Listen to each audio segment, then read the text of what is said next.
Semuanya punya rezeki masing-masing. Lalu kalau ada kaya dia, kalau ada miskin, sederhana, macam mana sikapnya itu? Jadi ketika di kota Mekah itu, sahabat-sahabat Rasulullah bukan tak ada yang kaya, ada. Tapi yang nampak itu yang miskin-miskin tuh. Jadi macam mana sikap miskin nih? Ini permisalannya. Jangan sempat orang miskin yang tidak ada harta nih silau matanya melihat orang yang kaya. Kita ini mesti bangga punya iman, tuan-tuan sekalian. Punya iman.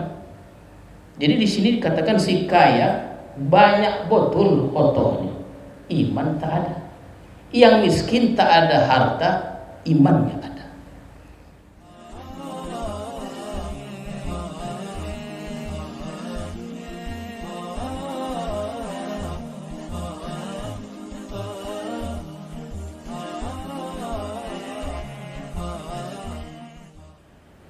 Bismillahirrahmanirrahim.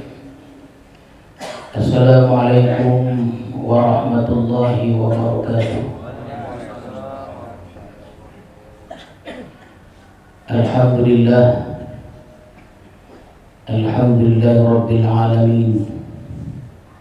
Wassalatu wassalamu ala sayyidil awwalin wal akhirin, Sayyidina Maulana Muhammadin wa ala alihi wa sahbihi ajma'in. Amma ba'du. Tuan-tuan para khalifah, para salikin, hadirin dan hadirat sekalian, marilah kita bersyukur kepada Allah Subhanahu wa taala yang telah melimpahkan rahmat dan hidayahnya kepada kita semua, sehingga pada malam ini kita dapat kembali bertemu untuk meneruskan pengajian tafsir kita. Mudah-mudahan kita semuanya diridhai dan dirahmati Allah Subhanahu wa taala. Salawat dan salam kita ucapkan dan kita sampaikan kepada Rasulullah sallallahu alaihi wasallam beserta keluarga, para sahabat dan para pengikut-pengikut beliau. Mudah-mudahan kita semuanya mendapat syafaatullah di hari kemudian nanti. Amin ya rabbal alamin. Bismillahirrahmanirrahim. Wadrib lahum mathalar rajulaini ja'alna li ahadihima jannataini min a'nab wa hafafnahuma binakhlin wa ja'alna bainahuma zar'a. Dan buatlah untuk mereka itu masalan, satu perumpamaan atau satu permisalan, rajulaini, dua orang lelaki, ja'alna li ahadihima, yang kami jadikan seorang bagi dua itu, atau kami berikan jannatain min a'nab, dua kebun anggur, wa hafafnahuma, dan kami kelilingi keduanya itu binakhlin, dengan pokok kurma, wa ja'alna bainahuma zar'a, dan kami jadikan di antara keduanya itu tumbuh-tumbuhan. Begitulah tuan-tuan lebih kurang terjemahannya. Dalam surah Kahfi ini yang saya baca tadi, ayat yang ke 32. Dalam surah Kahfi ini kita sudah sebutkan bahwa 4 pertemuan sebelumnya kita membicarakan tentang Ashabul Kahfi. Paling tidak di dalam surah Kahfi ini mengandungi 4 kisah yang menarik untuk kita jadikan pedoman hidup kita, dijadikan pengajaran dalam kita mengharungi hidup ini. Kisah pertama sudah kita kisahkan, Ashabul Kahfi. Malam ini tentang kisah si kaya dan si miskin, dengan 2 kebun anggur. Berikutnya nanti kita akan menceritakan tentang Nabi Musa. Di dalam kisah itu disebutkan Khidir dan Yusha bin Nun. Dan di penghujung surah Kahfi itu kita akan menceritakan tentang Dzulqarnain. Jadi ada 4 kisah. Kisah pertama sudah berlalu, dan yang kedua ini tentang si kaya dan si miskin. Hartanya banyak, iman tak ada. Yang kedua si miskin, imannya ada, dia miskin tapi dia bersifat qanaah. Jadi tuan-tuan, tentu ini sambungan dari ayat sebelumnya. Ada kaitannya dengan keadaan kota Mekah pada saat itu, di mana pada saat itu pengikut-pengikut Rasulullah orang miskin belaka, tak bisa dibanggakan, tak bisa dijadikan perhiasan. Dari apa? Mungkin dari rupa, mungkin dari pakaian dan lain-lainnya. Tersebutlah nama Abu Dzar Ghifari, Bilal Rabah, Suhaib dan lain-lainnya. Itu orang-orang kampung, tuan-tuan, orang pedalaman, tak bisa dibanggakan, sehingga beri peringatan kepada Rasulullah, wasbir nafsaka, sabarkanlah dirimu berkawan, bersahabat dengan orang-orang macam gitu. Diingatkan Rasulullah. Yang Quran ini mengingatkan kita semuanya, macam mana cara kita tuh bersikap dalam menempuh hidup ini. Apalagi kita bergelut dengan dunia tarikan ini, tuan-tuan sekalian.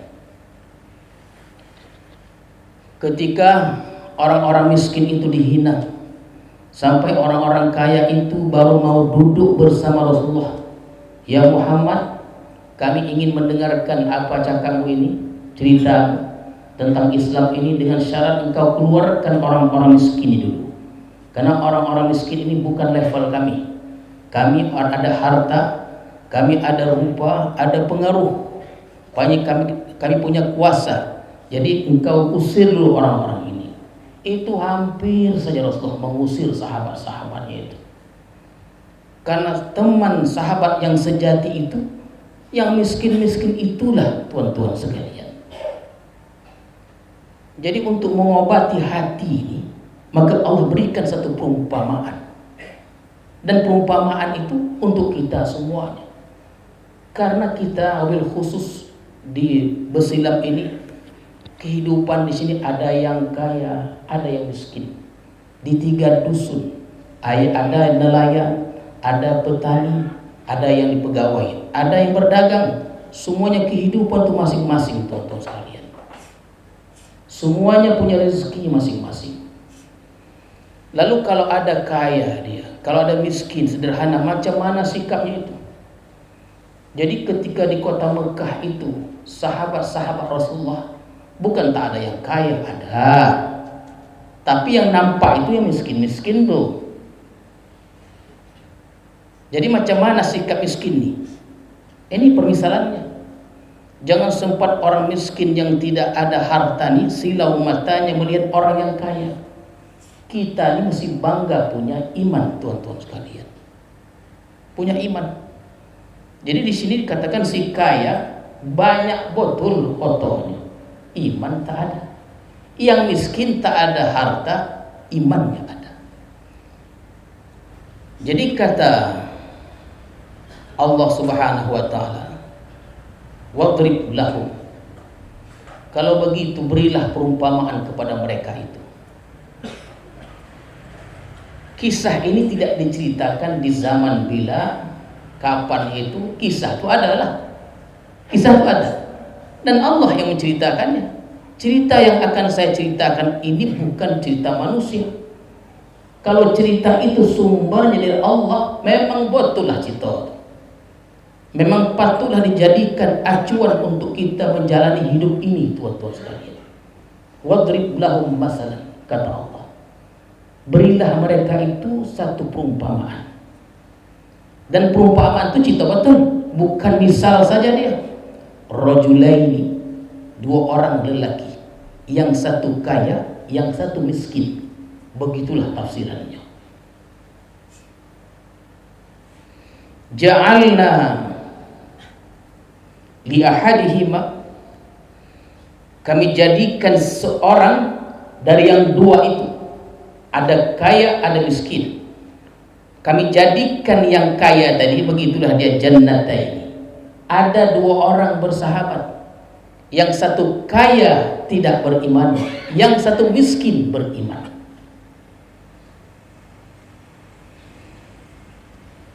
Macam mana kayanya orang kaya ini? Tuan-tuan sekalian, kata Allah berikan kepada si kaya itu jannataini min a'nab, dua kebun anggur. Bukan main-main, bukan kelapa, bukan semangka, anggur. Yang kita orang bersilam ni jarang makan anggur tu, menunjukkan mahalnya harga anggur tu.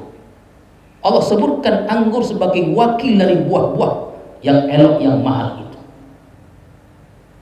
Dan kebun ini bukan satu pula, dua kebunnya anggur ni. Jannatai min a'nab. Adakah cukup dua anggur ni? Tidak. Wa haffafnahuma binakhlin.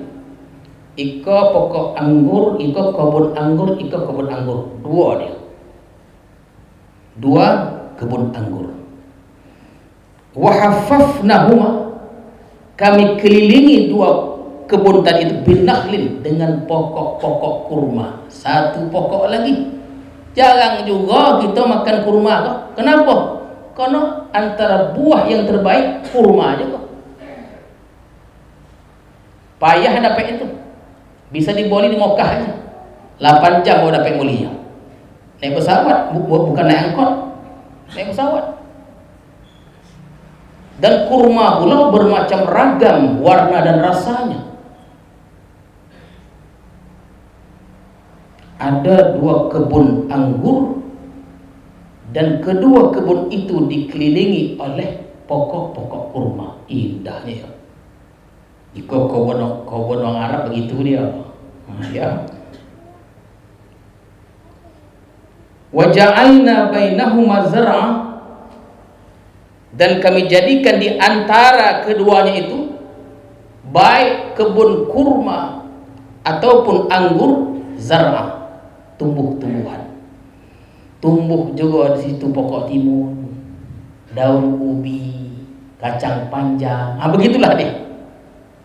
Macam kebun orang Melayu. Kan?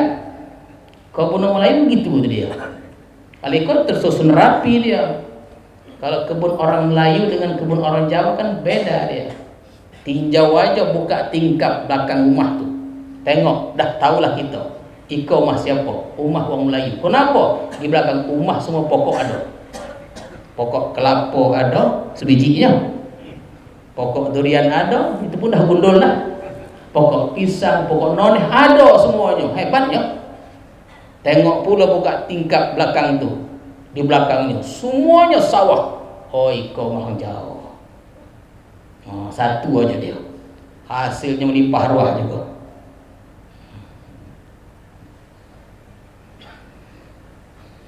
Ada dua kebun anggur dikelilingi kebun pokok-pokok kurma. Pokok kurma ini cantik itu tuh. Asalkan elok aja menanamnya, pandai merawatnya. Bahkan anggur tuh menjadi tempat atau pemandangan karena cantiknya kalau buah-buahnya itu. Di dalam itu bukan hanya ada anggur, entah macam mana mereka ya dikisani, banyak tumbuhan-tumbuhan yang lain. Nak makan putih aja yang tadi itu, zar'a, tumbuh-tumbuhan. Kiltal jannataini atat ukulaha. Kedua kebun itu telah mendatangkan hasilnya. Mungkin seminggu, mungkin 2 minggu lagi kebun akan dipanen. Betul-betul cantik buahnya tuan-tuan sekalian.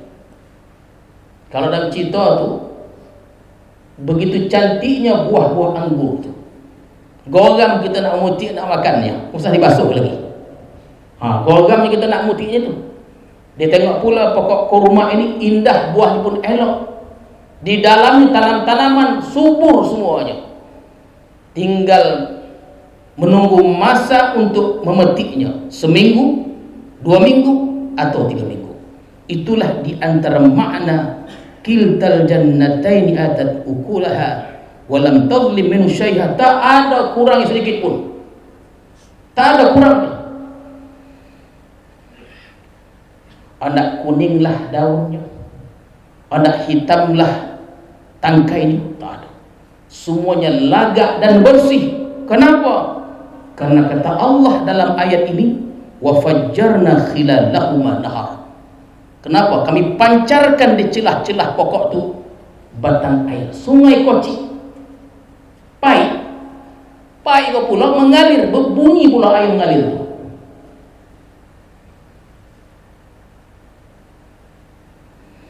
Jadi silam pahit tumpek semuanya. Ikut pahit kan mengalir dia, berbunyi. Sodaknya itu Tuan Baki itu, pengasas atau pendiri El Suraya itu, dari bunyi air beliau sudah bisa mengarang satu lagu. Nah, teringat pula kita cerita itu, hebatnya Al-Baki ini ya. Wa ja'alna bainahuma wa fajjarna khilalahuma nahara. Kami pancarkan di celah-celah kebun itu, pokok-pokok tadi, sungai-sungai kocik atau pai-pai kocik mengalir dia. Apa tak subur? Ya, apa tak subur? Wa kana lahu samar. Dan ada juga baginya samar, buah. Di sini kita terjemahkan kekayaan. Ini kan cerita kaya gitu. Jadi rupanya tuan-tuan sekalian, si kaya yang Allah ceritakan ini bukan hanya memiliki itu saja. Dia memiliki kekayaan-kekayaan yang lainnya. Emas, perak, rumah, anak, dan lain-lainnya. Faqala li sahibihi, maka berkatalah dia kepada sahabatnya yang miskin yang beriman tadi, wa huwa yuhawiruh, yang mereka sedang berkombo bercita-cita. Apa katanya? Setelah diperhatikannya, ana aksaru minka malan wa a'azzu nafara. Aku kok, kata yang kaya tadi, lebih banyak dari engkau harta, dan lebih banyak daripada engkau pembantu-pembantu yang kuat. Ada kan tak banyak pembantu, kebun anggur 2, pokok kurma banyak, pokok-pokok lain ada, mengalirkan pai-pai ke perlu orang, perlu kekuatan, semua dia ada. Kalau semua dia ada, bini mungkin lebih satu tu lah. Mungkin tuan. Udah ada duit sedikit, anda ada itu. Ya, mengajuk bininya. Dulu tidak ada duit sedikit, bawa anda. Ada istri, ada anak. Kaya tuan-tuan sekalian. Ketika dia melihat kekayaan, mulailah dia membandingkan diri dia dengan sahabatnya, dan dia bersahabat. Aku lebih banyak daripada engkau tentang harta dan anak-anak. Wa dakhala jannatahu wa huwa zalimu li nafsihi. Maka masuklah dia ke kebunnya itu dalam keadaan dia menzalimi dirinya. Qala ma azunnu an tabida hadhihi abada. Orang yang tidak beriman dan orang Islam yang kurang imannya akan bercakap begini dia. Apa cakapnya? Qala ma azunnu an tabida hadhihi abada. Ya, ditengoknya kurmanya cantik, ditengoknya pokok-pokok anggur kok elok, subur semua pokok-pokok dalam itu, air mengalir. Yakinlah aku tak akan binasa kebunmu itu. Orang yang tidak beriman dan orang Islam yang kurang imannya mungkin bercakap macam itu. Yakin dia. Pandailah aku sudah sekolah tinggi, ya mungkin insinyur dan lain-lainnya, insinyur pertanian, persawahan dan lainnya, maka disangkanya dia setelah hebat, Bahkan dia mempamerkan, menyombongkan dirinya kepada semiskin tadi. Dia tak tahu semiskin kok memang tidak ada harta, tapi bersifat qanaah. Yang qanaah itu diajarkan, dilatih dalam setiap diri orang-orang suluk ini. Yakinlah ya, tak mungkin habislah kubur kau. Subur. Tahu dulu hebat juga. Ika hebat juga lah. Tak mungkin, pasti akan berhasil. Lupa pada Tuhan. Makanya sodap jadi orang miskin pula, tuan-tuan. Terkadang orang miskin pula tak goma dia. Padahal dalam miskin itulah pemberian terbaik kepada Allah untuk dirinya itu. Wa ma azunnu sa'ah, dan aku tidak menyangka bahwa saat kiamat qaimatan, akan berdiri, akan datang. Ini kelakuan orang beriman, begitu cakapnya. Macam kita juga lah, diajarkan kepada kita rukun iman itu, tentang hari kiamat dan lain-lainnya. Yakin kita datang hari kiamat itu? Yakinnya lebih hebat. Memang hebat keyakinannya, tapi mempersiapkan diri untuk datangnya menyongsong itu tak begitu, tak sesuai dengan keyakinan tadi. Kata dia pula, wala irruditu ila rabbi, sekiranya aku ini dikembalikan kepada Tuhanku, la ajidanna khairan minha munqalaba, niscaya Allah akan beri, Tuhanku akan beri pada aku lebih baik dari ini. Sangkaan yang salah lah ini. Dia tidak begitu, tuan-tuan, tempat kembali yang baik. Tidak, ini terbalik dia.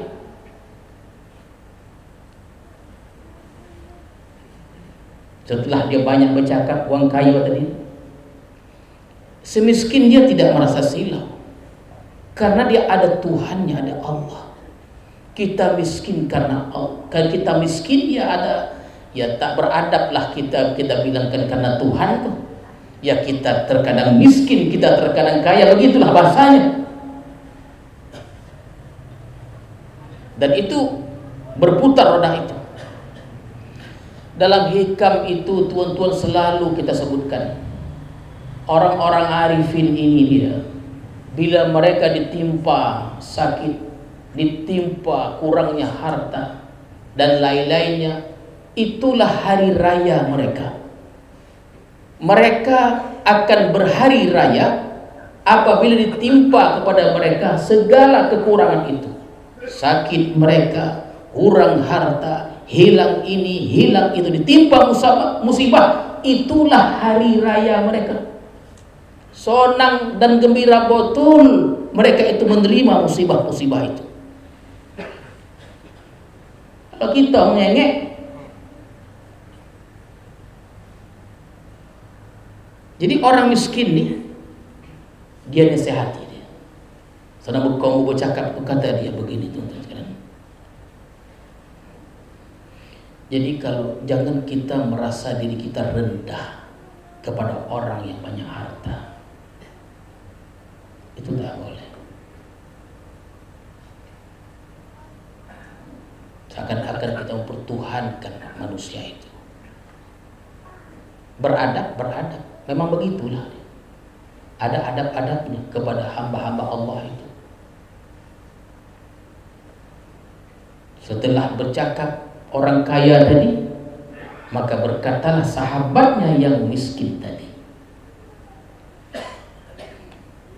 Qala lahu sahibuhu wa huwa yuhawiruhu, maka berkatalah dia semiskin kepada sahabat yang kayanya, yang dia sedang bercakap-cakap dengan sahabat itu. Oh, kalau begitu, akafarta billadzi, adakah engkau tidak percaya kepada Tuhan alladzi khalaqaka min turab, yang telah menciptakan kamu, yang telah menjadikan kamu min turab, dari tanah, dari debu, summa min nutfah, kemudian dari mani, summa sawwaka rajula, kemudian Allah sempurnakan kamu menjadi seorang laki-laki yang sempurna. Jadi kalau kita ditentukan, ditakdirkan menjadi kaya, ada pengaruh, ada jabatan. Kita mesti ingat dasar asas kita itu, tuan-tuan. Dilahirkan saja anak-anak mandang dah. Dilahirkan saja kita dari hina yang sangat dina. Tak ada harta. Ketika kita punya harta, jangan kita menyangka itu hasil kerja keras kita. Karena kepandaian kita dalam mentadbir, dalam kita memanage, nanti menjadi Fir'aun dan Qarun nanti. Kalau kita begitu pemikirannya, poliklah kita. Kita akan bersifat bakhil kalau begitu cara pemikiran kita. Kalau merasa harta yang kita dapatkan itu dari jerih payah kita, bukan. Tak ada apa-apa yang kita ada. Memang Allah tidak tentukan kita. Allah ni tentuan sekalian. Allah berikan dunia itu, kata Rasulullah, Allah berikan dunia itu kepada orang yang dia cinta, dan Allah berikan dunia itu kepada orang yang dia benci. Jadi kalau orang-orang arifin ini, kalau mereka kaya, kocak tu. Kenapa aku kaya kau? Kalau kita senang. Allah berikan harta, berikan dunia kepada orang yang Allah cintai, dan Allah berikan kepada orang yang benci. Allah hanya berikan iman kepada orang yang ia cintai. Jadi balik kita ke kota Mekah, terkadang orang-orang Islam bertanya, kami sudah sembahyang siang dan malam, loteh, sudah bertahajud. Kalau duha ni usah ditanya lagi, 12 rakaat, lebih pun, lebih ni. Tapi kenapa saya tetap miskin? Orang yang tak pernah sembahyang tu kaya pula dia. Jangan coba-coba kita buruk sangka kepada Tuhan. Usah iman kita nanti. Seharusnya kita bersyukur dengan apa yang Allah berikan kepada kita. Sebenarnya itulah yang paling baik untuk kita. Banyak orang datang menghadap kita di sini, mengadukan halnya. Yang kaya lalai lupa, setelah jatuh dia datanglah ke Besilam mengadukan halnya. Tuan-tuan, kaya lupa, miskin ingat. Pilih yang mana? Kalau manusia kok dibuat satu pilihan, tetap pilih kaya, walau dia lupa. Sudah jelas kaya tu memudaratkan, lupa. Sudah jelas miskin tu mengingat dia, ingat terus pada Tuhan. Tak anda juga dia miskin, tetap dia anak kaya juga, walaupun dia lupa. Setelah Allah jatuhkan, baru ingat Tuhan, artinya kebaikan untuk dia. Dengan cara tak sedap itulah dia ingat kepada Tuhannya. Adakah engkau tidak percaya? Maka dalam khutbah tuanku itu dikatakan harta itu dakinya dunia. Daki, tuan-tuan. Kalau kita sudah kesedapan megang harta itu, bangsai, kata orang Islam. Orang dari luar ni tanya-tanyalah apa arti bangsai, ibu. Saya pun payah juga menerjemahkan ya. Bangsai. Kalau sudah kesedapan dengan harta itu.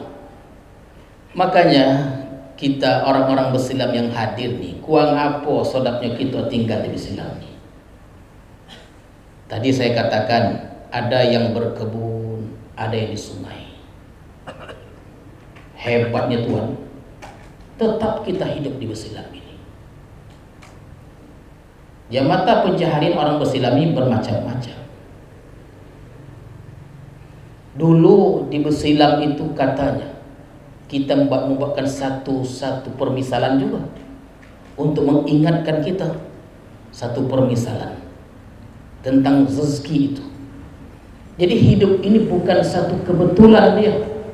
Jangan pandang satu kebetulan, tidak. Dulu di Besilam itu, sungai itu ikannya langgar koting. Tanyalah orang-orang yang di zaman itu yang masih hidup sekarang, macam mana keadaan ikan di sungai Besilam dulu. 80, tahun 70-an, 60-an. Katanya, kita mana hidup di zaman itu. Cerita orang-orang tua, saking banyaknya ikan melanggar koting.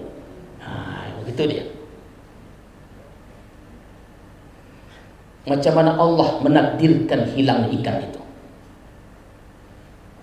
Mungkin dengan cara kita menyalahkan orang. Apa menyalahkan orang? Pabrik-pabrik telah membuang limbahnya, limbah sawitnya. Ada pabrik katanya nanti kita akan usut juga tuh. Udah berpuluh-puluh tahun limbah itu di tepi sungai katanya, tapi waktu dibuang limbah tadi banyak limbah tuh, kotoran-kotoran tuh dibuang kemana? Ke sungai, dibawa aliran tuh lah, arus. Mabuk lah ikan tadi. Yang itu saya pernah merasakan. Udah anak sekolah tak jadi. Udah nak begini butak dah. Nak sekolah, ikan mabuk. Mendong ikan mabuk ni tak tentu ala dah. Balik. Tak tentu apa, tak tentu omak. Balik. Mengojak ke sungai. Ikan tu main tangkap je tuan. Yang punya sauk main sauk aja. Dulu di Bisilam, di rumah-rumah depan rumah dijemur semua ikan menjadi ikan masin. Kenapa dijemur? Kono banyaknya ikan itu. Sekarang jemurlah kalau ada. Tak ada. Halus Allah tu berikan pengajaran. Macam mana?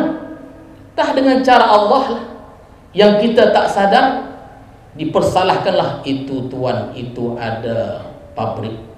Kalau Malaysia kilang namanya. Kotoran-kotoran dibuang tuan, limbah-limbahnya itu. Mabuk ikan.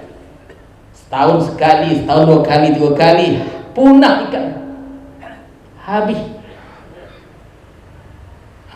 Itu sebenarnya untuk mengingatkan kita. Tidak boleh kita menyalahkan orang lain. Memang kelakuan itu salah. Introspeksi kita. Nosah adok tak kenosah. Tanah wakaf. Sembahyang dulu paling tidak di rumah, lebih elok di subuh sikok baru berangkat. Joki kok kita tak tahu. Ikan berenang tanpa membawa bekal tuan. Ikan tu berenang dia ke hulu ke hilir, tak ada di bawahnya, tapi ikan tu tetap hidup dia. Kalah kita dengan ikan tu? Jangan. Mungkin atas sebab-sebab itu. Jadi kalau mudah betul bagi Allah itu, memang ikan masih ada lagi. Ya, orang-orang yang rajin ke nosah itu rezeki tidak akan disangka-sangka. Saya pun tak menyangka-nyangkanya rezeki masyarakat Silam ini. Heran juga itu. Yang berkebun contohnya, tak ada mana dapat tanah. Dulu tuan guru berikan sepetak tanah, berdiamlah situ dia. Nenek ialah atuk buyut dulu tu, nanti kalau meninggal kembalikan tanah itu kepada nazirnya. Bukan dikembalikan, bertambah lebar tanah itu, bertambah lebar tanahnya. Ditanam ini, ditanam itu tadi. Kalau ditanya, Tuan kobarkanlah kepada saudara-saudara itu. Kalau ditanam di tanaman itu, yang tak tahu dia sebetulnya pilihnya nazir, tengok hasilnya kemana. Kalaupun ada jeruk dia, jeruk limau, bagus, memang halal, tapi tidak thayyibah. Tuan-tuan, kita ingin makan makanan yang halal dan thayyibah. Halal dan thayyib. Apa maksudnya? Maksudnya kalau kita menanam jeruk berhasil makan kan halal tuh. Tapi kalau dia tak sembahyang, jeruk itu berbuah ditanam oleh orang yang tak sembahyang, halal tapi tidak thayyib.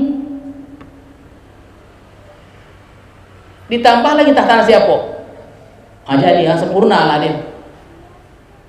Yang inilah menjauhkan keberkahan. Ini Allah nak uji sudah 100 tahun. Ini mesti diingatkan. Kalau tidak diingatkan, Datangnya musibah itu bukan diumumkan Tuhan, wahai orang berislam, sebulan lagi akan datang musibah. Oh, sodak hidupnya. Musibah tu datang mufajaah, tiba-tiba tak sodak lagi tidur, datanglah dia. Musibah yang akan menimpa dia lah yang cerita ni, menimpa kebun anggur 2 kebun tadi tu. Oh, heran tuan-tuan sekalian. Ini maunya waktu sambil-sambil ini katanya waktu hall itu banyak orang berjualan. Yang menyewa tanah katanya mahal-mahal. Tanah siapa? Adakah ingin hati meletakkan sekian persen untuk pembangunan Bersilam ni? Belum ada nampak lagi. Itu yang akan menjauhkan dari keberkahan itu.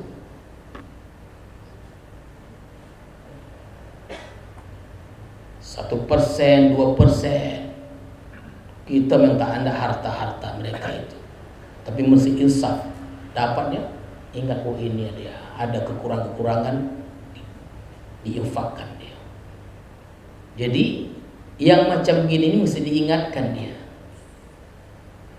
Samalah sahabat yang miskin tadi, dia memberikan ingatan kepada kawannya kaya, akafarta billadzi khalaqaka min turab summa min nutfah summa sawwaka rajula. Adakah engkau tak percaya? Awal yang kau tak ada jadi ada. Tak boleh kau begitulah.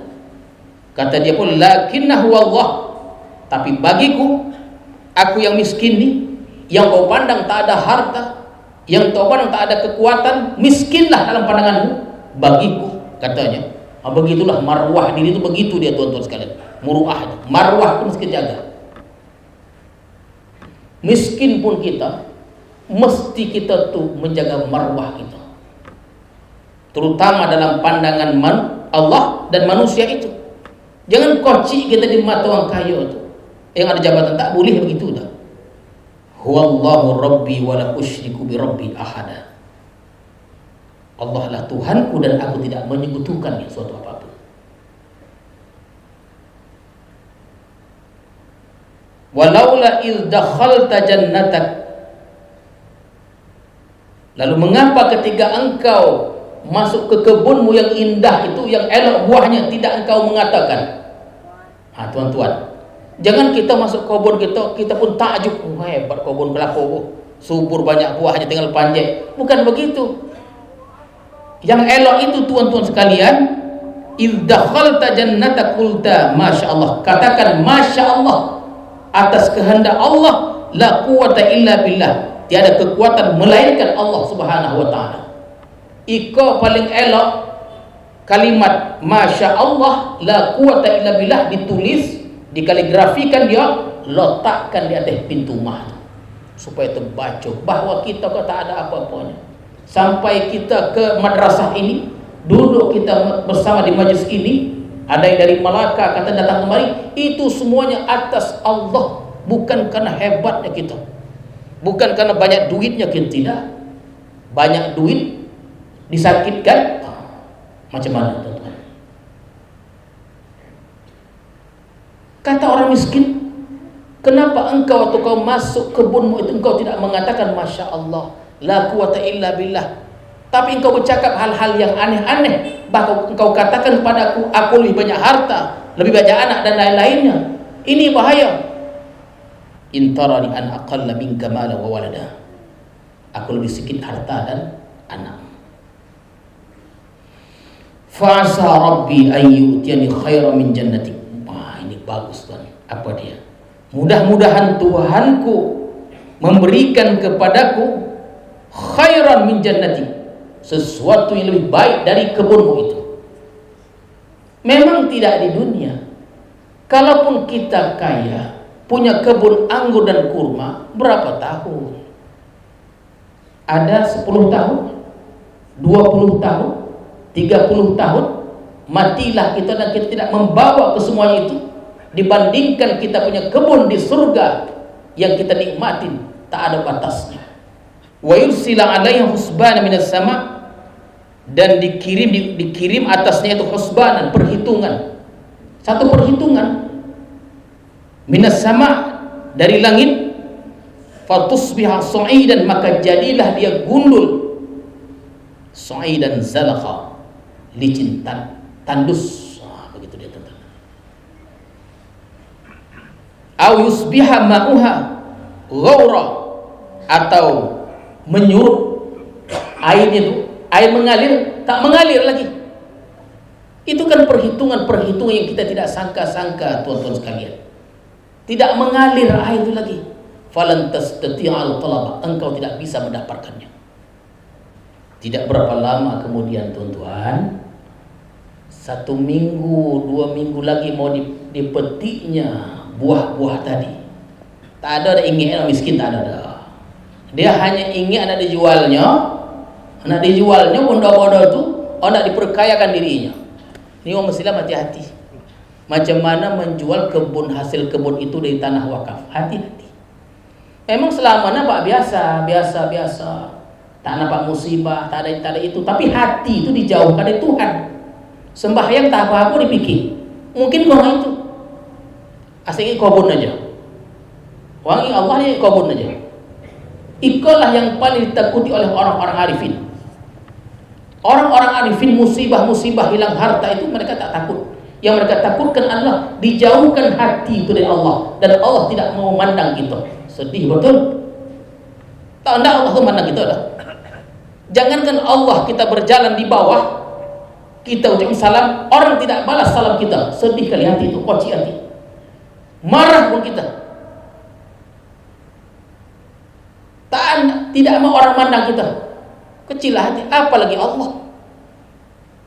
Ketika si kaya ingin mulai memetik 2 kebun anggur dan kurma tadi, hal-hal yang tidak disangka-sangka itu terjadi. Kata Allah, wa uhita bi thamarihi fa asbaha yuqallibu kaffai ala ma anfaqa fiha wa khawiyatun ala urushiha. Maka dibinasakanlah harta tadi. Kebunnya tadi itu tuan dibinasakan. Kalau cerita yang lain, pagi itu dia mau berangkat, malam itu sudah habis kebun tadi.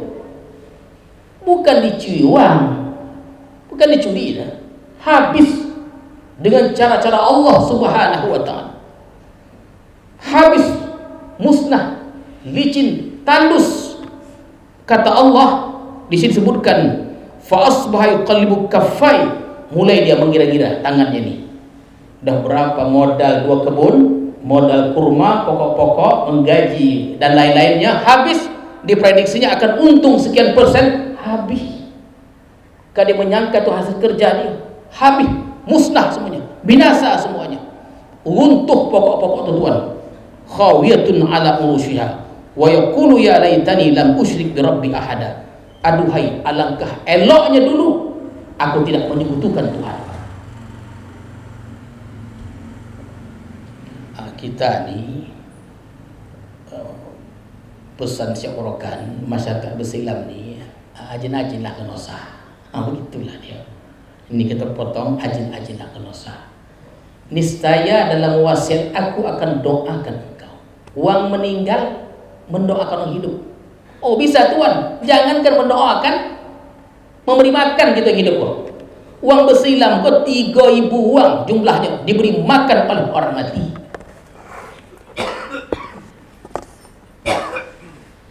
Hidup kita dalam Islam ni, mau tak mau mesti kita akui kita diberi hidup oleh orang mati.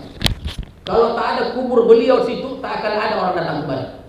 Pernah kejadian tahun 1883, 88 ketika berhijrah ke Batu Pahat, Johor. 3 tahun di sana, 3 tahun itu juga bersilami tahap pembawaan. Lalang, macam-macam rumah berketinggalan, tak ada orang datang kembali. Sonyak macam awalnya tidak ada orang datang. Ketika 3 tahun balik kembali, marak lagi. Dan beliaulah yang meninggikan di langkah ini, ibarat sebuah bintang yang terang benderang, cemerlang. Itu saya program. Jangankan mendoakan, mati itu memberikan hidup. Makan. Bukan suami kita ni ya. Pada sebabnya banyak tuan-tuan datang nih, ya macam orang suluk nih. Orang suluk ada yang 10 hari, ada yang 20 hari makan. Ada yang tak makan, meninggallah. Dengan cara apa tuan makan? Catering. Siapa yang buatnya? Tukang masak. Dengan tuan-tuan itu mereka bisa hidup. Adalah, dapatlah. Kalau kita yang begitu tidak ingat itu, keberkahan itu hilang dia. Hilang.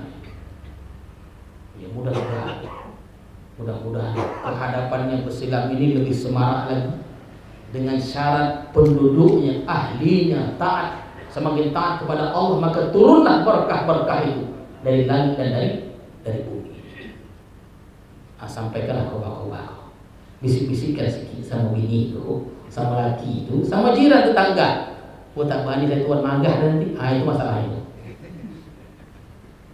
A'udzubillahi minasyaitonir rajim. Bismillahirrahmanirrahim. Allahumma zidna ilman warzuqna fahman hifdhas salihin. Allahumma ij'al jam'ana hadza jam'an marhuma wa tafarruqan la tafarraqu ma'suma. Wa sallallahu ala sayyidina Muhammadin wa ala alihi wa sahbihi ajma'in. Walhamdulillahi rabbil alamin. Assalamualaikum warahmatullahi wabarakatuh.